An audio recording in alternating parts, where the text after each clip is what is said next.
ओम नमो भगवते वासुदेवाय। मित्रों, आपके और आपके परिवार पर भगवान नारायण की कृपा सदैव बनी रहे। आज मैं आपको तारा भोजन की कथा सुनाने जा रही हूँ। चलिए शुरू करते हैं। पहली कथा अनुसार किसी नगर में एक साहूकार था। उसकी एक बहू भोजन करती थी। एक दिन उसने अपनी सास को कहानी सुनने को कहा तो सास ने मना कर दिया और कहा कि मुझे अभी अपनी पूजा करनी है। उसने फिर अपनी जेठानी से कहा कि आप मेरी कहानी सुन लो। उसने भी मना करते हुए कहा कि मुझे तो अभी खाना बनाना है। उसने फिर अपनी देवरानी से कहानी सुनने को कहा तो उसने भी बहाना बना दिया कि बच्चों को देखना है। उसने फिर अपनी ननद को कहानी सुनने के लिए कहा तो उसने भी मना कर दिया कि मेरे ससुराल से मेरा बुलावा आ गया है और मुझे जाने की तैयारी करनी है। वह राजा के पास भी गई कि मेरी कहानी आप ही सुन लो। तो राजा ने कहा कि मुझे तो व्यापार देखना है। उसकी यह मनोदशा देखकर भगवान उसके लिए स्वर्ग से विमान भेजते हैं। स्वर्ग से विमान आया देख उसकी सास भी भागकर जाने के लिए आती है, लेकिन बहू मना कर देती है कि आपको तो पूजा करनी है। फिर जेठानी आती है, तब वह कहती है आप कैसे चलोगी, आपको तो खाना बनाना है। देवरानी आती है तो उसको भी वह मना कर देती है कि तुम अपने बच्चों का ख्याल रखो।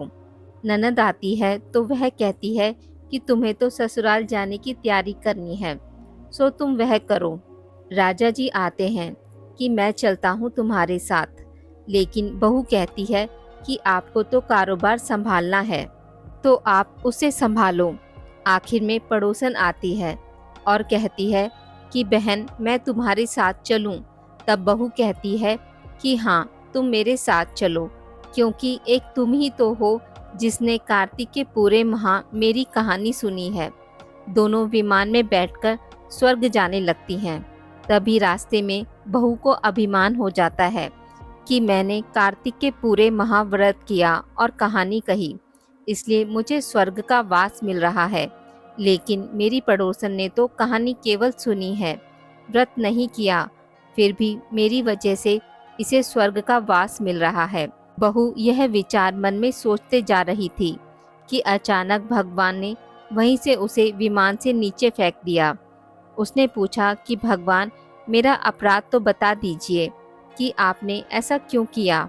भगवान बोले कि तुझे अभिमान हो गया है, इसलिए तू यहीं धरती पर रह। अब तू आने वाले 3 साल तक तारा भोजन व्रत करेगी, तभी तुझे स्वर्ग की प्राप्ति होगी। दूसरी कथा अनुसार एक राजा था और उसकी बेटी तारा भोजन करती थी। उसने अपने पिता से कहा कि पिताजी मुझे लाख तारे बनवा दो, मैं दान करूंगी। राजा ने सुनार को बुलाया और कहा कि मेरी बेटी तारा भोजन करती है, तुम 9 लाख तारे बना दो। सुनार सूखने लगा तो उसकी पत्नी ने पूछा कि तुम उदास क्यों रहते हो। उसने कहा कि राजा ने 9 लाख तारे बनाने को कहा है, मैं कैसे बनाऊं, मुझे तो तारे बनाने आते ही नहीं। राजा की बात है, अगर नहीं बनाए तो वह मुझे कोलू में पिलवा देंगे।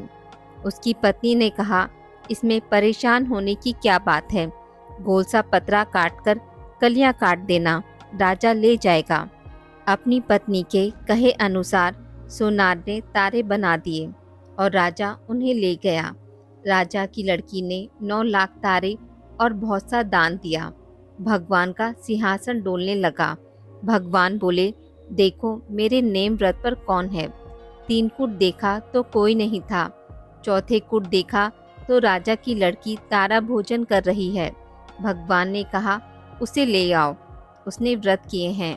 भगवान के दूतों ने लड़की से कहा चलो तुम्हें भगवान ने बुलाया है। उसने कहा मैं ऐसे नहीं जाऊंगी, मैं तो सारी प्रजा और उस सुनार को जिसने मेरे लिए तारे बनाए, जिसने कहानी सुनी, सबको लेकर जाऊंगी।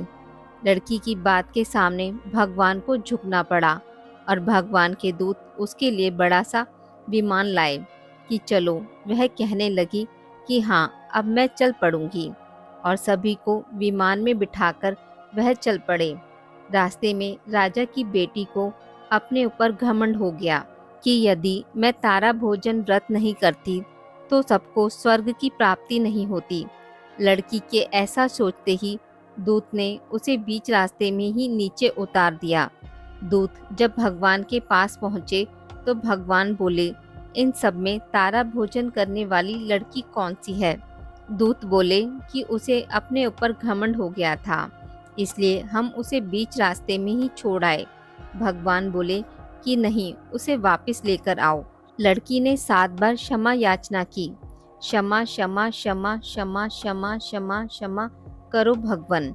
जैसे राजा की लड़की को भगवान ने क्षमादान देकर स्वर्गलोक प्रदान किया, वैसा स्वर्ग सबको प्राप्त हो।